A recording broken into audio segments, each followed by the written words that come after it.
Tennessee. We're dotting the country. All right. Okay, it's 3 o'clock. Let's get started. Hello, everybody. I'm Elizabeth Siri, Executive Director of Teaching and Learning at Foundations, Inc. And I want to thank everybody for joining us. This is our Beyond School Hours National Education Conference follow-up webinar series. Before we get started with our webinar today, I just want to give you a little bit of background about Foundations, Inc. We are a national education nonprofit. We're located in Mount Laurel, New Jersey, and our mission is to improve the quality of education by building the skills of educators. And we do this work across the school day. So we work with after-school programs, we work with schools, districts, and states to create a brighter future for every child every day. And if you're interested in learning a little bit more about Foundations, take a minute to follow us on social media. Paula, who's our tech producer, will put that information in the chat. And you might already know us from our signature professional learning experience, Beyond School Hours Conference. Our conference is held each year in February. And in 2022, we're so excited. We're going to be back in Orlando at the Caribe Royale, and we hope that everyone will join us there. Yes. Yeah.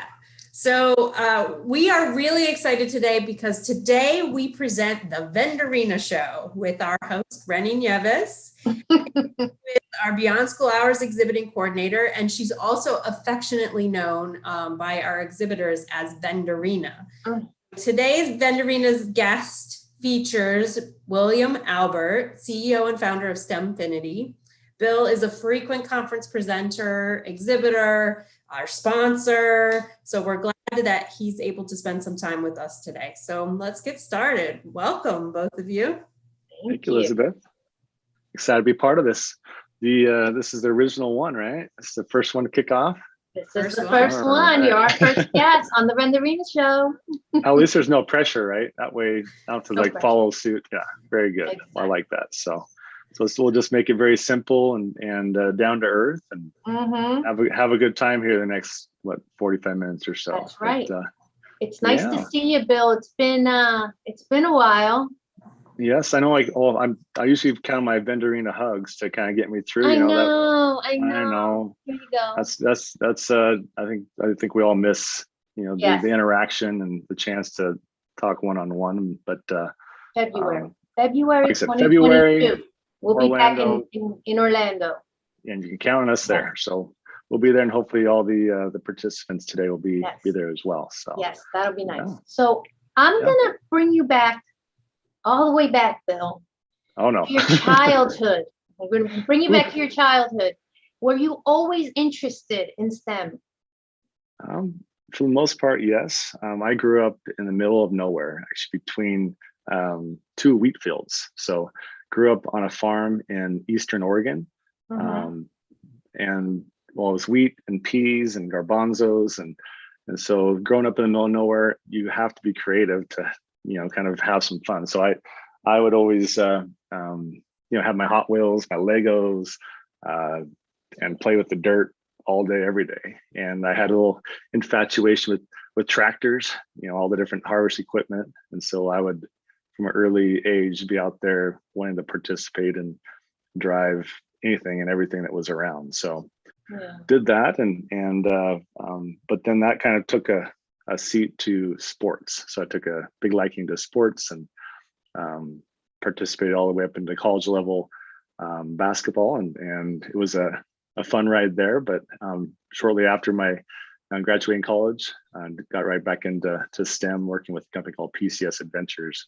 Yeah, they did a lot of curriculum with Lego. So yeah, it's been around it much of my life. As you know, or many people actually don't know, but STEM is an integral part of farming. So every aspect of the soil, like chemistry involved, like engineering involved, technology. So there's a lot of components there in farming that I learned growing up out in the middle of nowhere. Okay. And then what made you decide to start your own company, to start STEMfinity?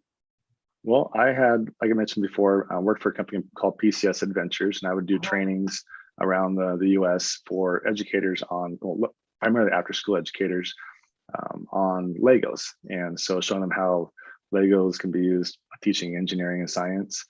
And I was looking for, I don't know, basically more making STEM more accessible was kind of my overall goal. At the time, the components we had there at PCS were rather large and expensive. And so looking for more ways to find individual kits that can involve students from all walks of life. So, you know, and I've always thought too, it takes exposure to these kits. And so what better way to do that than building with your hands? And so exposure, accessibility. And so started out with a bunch of inexpensive science kits, because when I first started, STEM wasn't really a thing yet. Right. So I knew it was in the forefront, it was going to be coming down the road. And so it's been fun being an early adopter of that, starting STEMfinity early on and watching that wave continue to grow. Okay. And then speaking of STEMfinity and how you started, what's your proudest moment and your favorite story about reaching kids and educators? This one, that's a tough one for me to pinpoint. I've been blessed having been part of many experiences throughout the country, throughout the world. You know, this job, which I don't really consider a job, it's a passion, has taken me to, you know, Brazil, Germany, Wow. you know, all over the world, and on to things like the NBC Today show. But those are fun experiences. But you know, like I said, the overall goal is to make sure STEM was accessible. So you know, the end goal is to make sure that these students are engaged, having fun, ultimately learning, and that they'll take these the steps to, you know, explore a STEM career down the road. So I would say that's the most fulfilling part for me, is watching these kids actually just love what they're doing and being creative and building and constructing, and you know, just using that love for learning and exploring new things. So I can't pinpoint one scenario. Do you have any favorite products that you products? carry? Well, I'm not supposed to. I like to be able to offer the world of STEM resources. Hence, you can see the sign, the one-stop STEM shop. Yes, we have 10,000 STEM products from pre-K to high school, and that's been interesting watching over the years, because we started out with I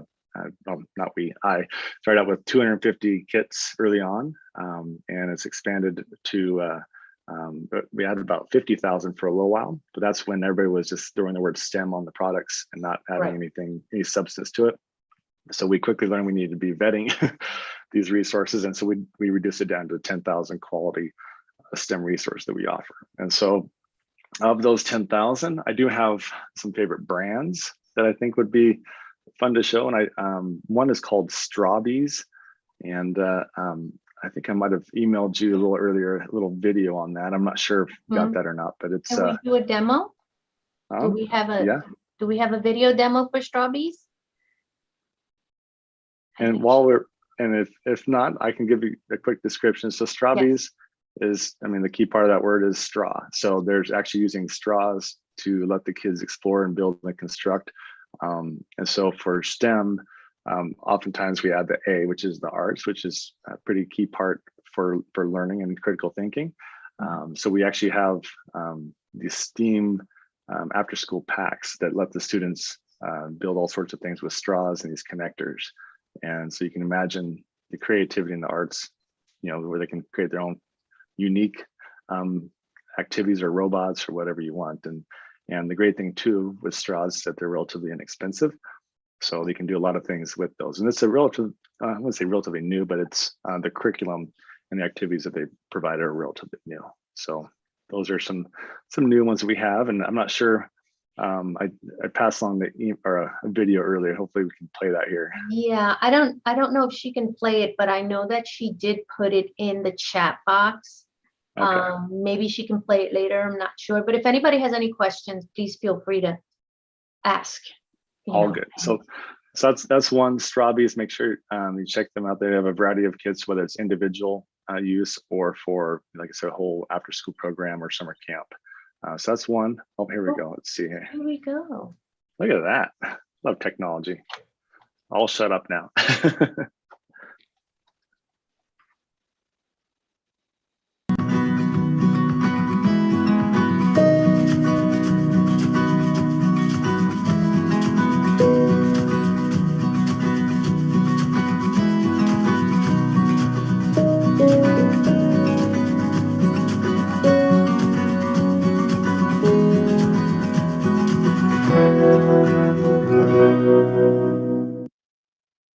So a quick little video on what you can do there. It reminds Yeah. me of the old-fashioned erector sets. Oh yeah. And actually did you play with erector sets when you were growing up? Yeah, I did. A little bit? A little bit when I was really young. So tell me, what was your favorite toy growing up? My favorite toy growing up probably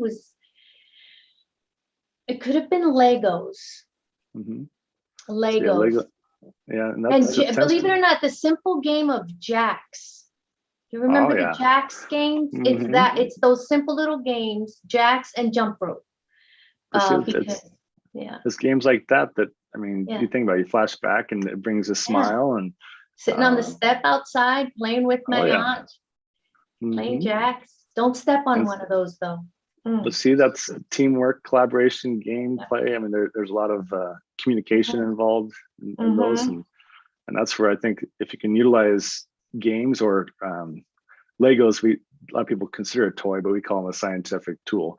But using things like that, the kids, we kind of use it as a bait, and then from there the kids can, explore and expand. But Legos are definitely another one. But there's one that I like. Did you ever play with cardboard, like cardboard boxes? Oh yes. Yeah. Yes. Yeah. See, it's funny because I'm sure, I don't know if you had pets growing up, but any dog or cat, you have an empty box, or kid, they'll play in the empty box more than they will whatever's in the box. Yes. So there's actually another favorite tool I have at STEMfinity is called Make Do. And it's kind of like make do with what you got. But it basically has these little connectors with cardboard. And so you have to source the cardboard, but it has the tools to connect the cardboard together. So it allows the kids to build a whole range of fun experiments with. And once again, relative, inexpensive because it's just cardboard. And I think I shared another video for that. So we'll pop that up here.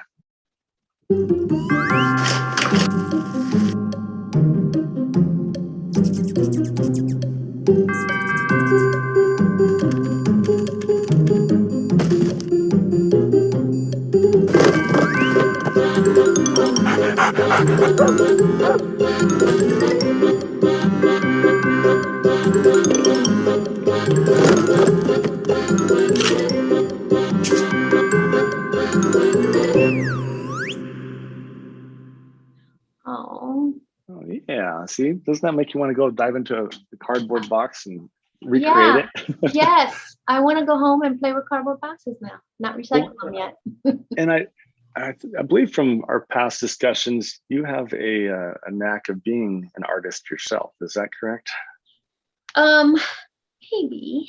I kind of discovered it late in life. I'm almost an empty nester. I have my last child in my house, and right before the pandemic started, I started refurbishing furniture, or whatever I found, whatever I bought at Goodwill or at flea markets. And I started painting furniture and just redoing them. And I actually sold 2 pieces on Etsy. You did? Congratulations on that. Everything else I kept though. So these are some of the pieces that I did. One of them my granddaughter has, which is the little pink dresser. The lamp I kept, the old school china cabinet I kept, and the tables on the right I sold, which now I wish I would have kept. Amazing work. Thank you. I mean, Vendorina. Thank you. It was fun, relaxing. Well, and sometimes that's where hands-on activities or art, artistic things like that, just take your mind off things, unless you just chill and be creative. Yeah. And I think that's what a lot of our students are needing, especially over the past year plus. Just being on technology time, just get them hands-on with things like that and let them explore and expand. And I'm glad that you found, the artistic side. It doesn't matter when, but you still found it. And Found it. I late in life, but I found it. because It it was is hard like, to whether do you do woodwork as well, or is it woodwork? No. I just make old ugly things pretty. well, I figured because I saw dressers and stuff, so I thought maybe you'd have to maybe do some repair on some of the older furniture to make it work. So yeah, but nothing major, no woodworking, just painting and starting all over because I didn't like the way that looked, and I strip it down and do it again. And oh yeah, well, yeah, you'll have to maybe bring some a collection to Beyond School Hours next BSH. yeah. Maybe we can put that on, actually can do a presentation on that and how maybe students can do that. And that's actually brings up a good point. I'm not sure have you heard Makerspace before? Yes, I think okay, yes. So makerspaces are typically like a open-ended learning environment. A lot of after-school programs have kind of picked it up, but there's one locally that's called a breaker space. And so they bring in all old technology stuff and they allow the students to break it apart, but it's technology that's either outdated or broken. So they would take it apart, and that's their after-school programs. They'd fix it, and then they would sell it back to the community. So something to consider there. So a breaker space. That's interesting. Yeah, but I was going to say that maybe, or a remaker space where you find old furniture like that and do that. But no, I love what you've done there, and definitely exciting stuff. And going back to what you said about Lego, that's actually that's what got a big interest in STEM for me as well. Is I had a small Lego set growing up, just the basic bricks with some base plates, and that's where I got to be creative in building my towers and homes and forts and everything else. But that's something here we're very proud of at STEMfinity. We are actually Lego Education's after school and summer camp resource for Legos. So we've worked with them on creating different bundles and tools for Lego and making sure it fits well in that environment, and also for at-home learning. So I think I can't remember if I shared a video or if it was some other things there, but there's a new one called BrickQ. Is it BrickQ? Yep, BrickQ. Yep. So BrickQ, and what I love about it is that they, with all the things going on with the pandemic, they allow for kind of hybrid approach to learning. So instead of just being at home or virtual, they're able to do basically have these different family engagement packs and go out to the students at home, and then they have the bigger kits at the school or after school program. And so, but they have a lot of sports and different things involved with that too. Oh, okay. Yeah, so physical science and sports, but we got a little video here so you can see more about it.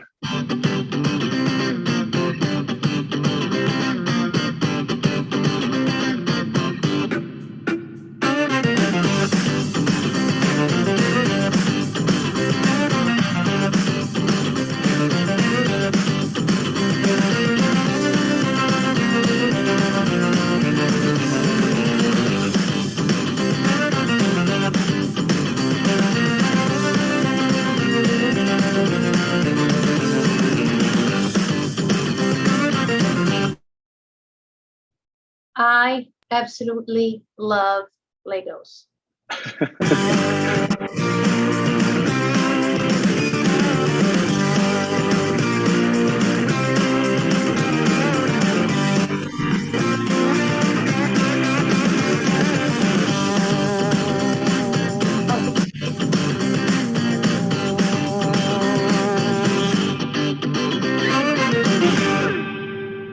Oh yeah. See, we didn't have Legos like that growing up though, did we? No. We had the simple little ones. All my Yep. children went through Legos. I still have Legos in my house. I have the really big ones. I have the tiny ones. Yep. I love Legos. Oh yeah, and as I'm sure you've seen too with a lot of the after school programs, it's a big component for what they what they've been doing over the years. And like I said, when I first started in the after school space, I was calling on boys and girls clubs all around the country, trying to figure out ways to implement Legos into after school programs. So like I said, it's been 21 years now. Wow. That was my first gig. Wow. Yep. So what was the most important thing that you've learned in your life? And what was your life like before learning it? That's a tough one. I would say that we all have one shot at this thing called life. And so to live it to the fullest, I don't know, I don't really tell many people, but I guess, we got a small group here, but I should have been dead probably 30 plus times over my life. And so I think just one time experiencing something like that, you learn to, live it to the fullest and enjoy things more, and you appreciate things more when it's nearly gone. So I think we can all, especially after COVID, I think we all, whether it's family or friends, experience things that, aren't ideal, but it's part of life. So, we've got this shot at it, live it to the fullest, and then also just to kind of inspire students to live that same way or same approach to life. Yeah. And then speaking of that, what was the best compliment you've ever received? That's where, well, I'm sure you've been around me. You're tall. No. Oh my God, are you tall? That's, everybody says that to me, which I am. So it's like, I just take it as a compliment because I'm used to it. But being 6'8", you just get used to hearing that. But compliment for me, I think the one that resonates with me the most is just my kids saying that they're proud of me. So I have 4 kids, the oldest one in college, youngest one in kindergarten. So the whole range. And had a gathering, it was like a year or 2 ago, and all of them said they're proud of me. So I guess that's that hits home. Yeah. So how about you? Me what? I'm gonna turn that question back around to you. What's the best compliment I've ever received? I don't know. I think it has to do with my kids also. I thank God for my 4 children. They're all doing really well. They're all professionals. I have my last one who's graduating high school in 2 weeks. So just being a mom, I think is my, the best thing. And for me, and my kids telling me, Mom, you're even when they're mad at me, Mom, you're a good mom, you're this, you're that. So, Well, I'm sure obviously you raised them up right, especially the last one heading out of the house here soon. So you guys have big plans with being empty nesters? You're just gonna head down to Puerto Rico or Jamaica for 2 years? We have 4 dogs. We can't go anywhere. There's dog sitters, I know. We'll take it slow. I don't want my last one to leave the house yet. But there's a question for you. Are your kids into STEM too?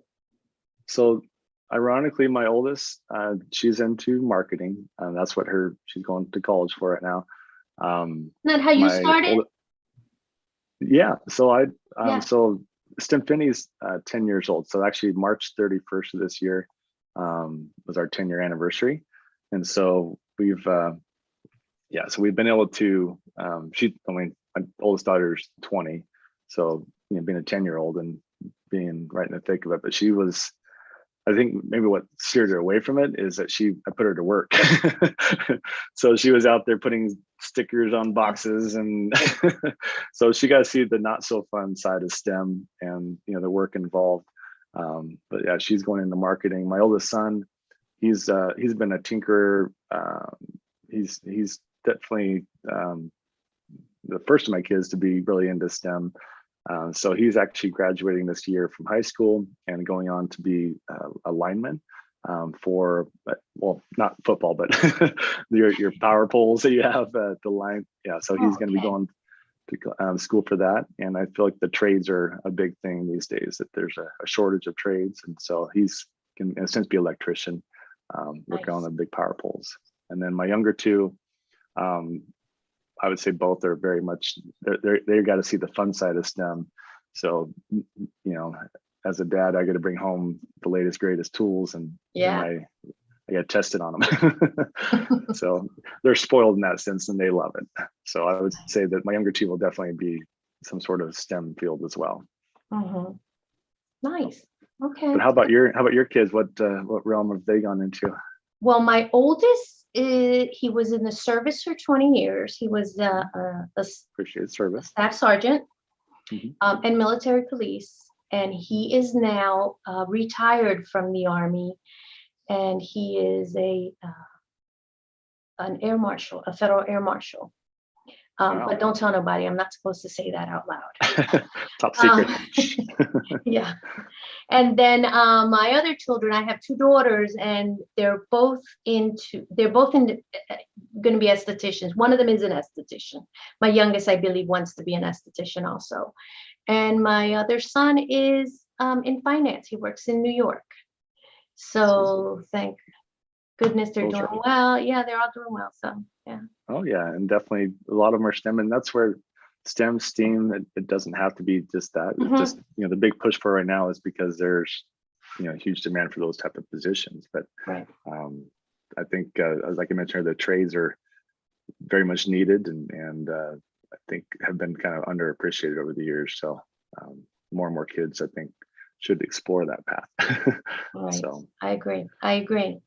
So does anybody else have any questions for Mr. Bill? And Bill, are you going to be anywhere where people can see you soon, or out at a conference somewhere? Or well, like you guys mentioned to me earlier, I don't know if you want to see me at night. I'm typically clean shaven, got the high and tight haircut, but I don't know. I don't have any plans as of right now. This year, the earliest conferences that I have scheduled are going to be early January. okay. So, but we're now, I think as things open up, I'm willing to get on the road again. I think we're all excited to, like I said, give, instead of a virtual hug, being able to hug and say hi and learn more. I don't know, just interact with people in person is how I do best. Yes. Well, you're going to be able to see Bill at our Beyond School Hours conference, which is going to be in February in Orlando, Florida. We're going to be at the Caribe Royale again. It's an amazing conference, so you guys need to come out and see Bill. And he always has a table with us, and he always sponsors us. And he is he's been with us for 15 years, I think. You've been exhibiting with us and presenting. Yes, and so it was actually the first conference I ever went to for STEMfinity was Beyond School Hours when it was in San Francisco, and that was the very first go for STEMfinity, and I was there with Mango Math, and so that was our first attempt at conferences. I remember hauling all my kids down to San Francisco with all the trade show stuff. It was like the land of the giants because they're all small. Well, not that. Well, some of them are, but yeah. At that time, most were short. But yes, I just remember being like National Lampoon's, I don't know, just clown car, open the door and everything falls out. But it's been a great experience over the years. Obviously, love supporting Foundations Inc. and the Beyond School Hours, and it's been, you guys have been great to us, and so we're going to continue supporting you. Thank you. Yes. And then there's somebody that says we would love to have you at MOSAC, MOSAC, the Missouri After School Conference in person in November. All right. Well, I believe I reached out to MOSAC in the past, and so November, I think I can handle that. So just my email, I can send that to me on here. It's bill@stemfinity.com. So very simple. So yeah, just shoot me an email with details. And if anybody here too has questions about anything, feel free to reach out.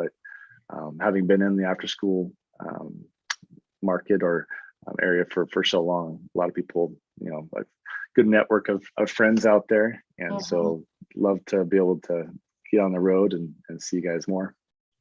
So there's another question from the chat. What was your inspiration to start STEMfinity? So I think I might have touched on it a little bit earlier, but it goes back to the accessibility and exposure. Like I said, I didn't come from much. I mean, a farm, I had to work for everything that I've earned over the years. And so, you know, some kids are fortunate to have a lot of these tools, but I wasn't. Like I said, I had my little Lego kit and some dirt, so not much to work with. Just mainly the kids that don't have access to these tools or haven't been exposed, how are they supposed to know they want to be a scientist or an engineer if they never have a chance to explore that? So that was my inspiration, is to get hands-on. I learn best by doing hands-on, and I feel there's other kids out there that were the same way, and there's now tons of research that supports that kids learn best by doing versus seeing on the laptop or computer. Right. So there's another question, and I think you touched on this a little bit, but what was your favorite story from your time so far at STEMfinity?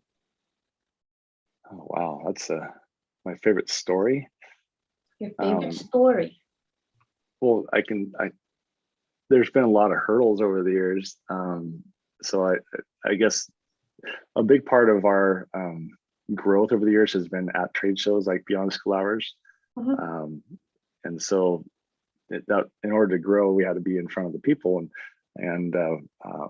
but there's just so many conferences that not Beyond School Hours where everything just falls apart and like your shipment doesn't arrive. And so there's been many conferences where I'm standing there with a robot and a business card. And it's like you can't plan for it. You just you plan for it hoping everything's there, but sometimes things just don't work out. So just like all the educators out there, you just kind of roll with it. Yes. You know, you're dealt this, so let's figure it out. Yep. And then what is one thing you wish you knew when you started STEMfinity?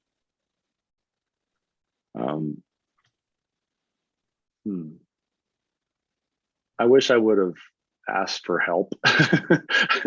There's a lot of times I'm a doer, not an asker, and so in hindsight, I would have asked for more help. Instead, I was working all hours of the night, and you know, the first 2 years I would average about 3 nights of no sleep, and you can imagine the toll and the stress that puts on the body. So I was so just reaching out, and you know, there's professionals out there that would love to help, and I didn't ask for help. I just nose to the grindstone. Yep. So going back to Beyond School Hours, what is your best Beyond School Hours memory? And then they asked both, it's for both of us, but I want you to answer first. Okay, and I apologize, this is rather embarrassing, but before I answer that, so one of my kindergarten son so he's going to the bathroom. The restroom's over here, and I told him to go upstairs, but he's down here. So we're gonna hear a flush sound here in just a second. So I'm prepping you guys for that. But best times at Beyond School Hours, Your best memory. Best memory. It goes back to like we were asking before. We're trying to pinpoint one experience. I really cover my so you guys can hear the flushing. Right. No, okay. Kids, but I don't know. You guys have always put it on the conference in some amazing locations, and so and you brought in some amazing inspirational people as speakers and guests.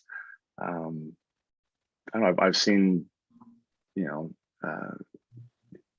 just a long list of I don't know if we call them celebrities, but there's been a lot of people that way that been able to hear their story and learn from, and also just being able to be at these conferences and learn, you know, what's working, what's not working for the after school professionals. So it's hard to pinpoint. Like it's typically in a beautiful location, and obviously the people, the team at Foundations are awesome. They welcome with open arms, and it's just a fun, uplifting, loving environment. Well, thank you. Yes. Well, we have my best memories. First of all, we had some amazing people, celebrities and not celebrities, come through and keynote for us or just show up as surprises. And I'm typically not one to get, you know, I don't know, just so like, oh my God, this is so and so. I'm so happy that I don't get like that. So, but my best memory is meeting Maya Angelou. And she came to our conference 3 times. Obviously, she liked you guys as well. She loved us. She Yes. loved us. But it was amazing. It was an amazing experience meeting her, because the staff got to meet her privately for a little bit, and just to be in her presence was amazing. And she spoke fluent Spanish to me, which I was wowed about. And she was telling us about all the different languages that she spoke, and I was in awe of her. That was my best memory. I mean, we have a lot of wonderful people that we meet. Again, our keynote speakers, our speakers, and all the attendees that come through. But meeting Maya Angelou was by far my favorite Yes. favorite time. And talk about inspirational for sure. Yeah.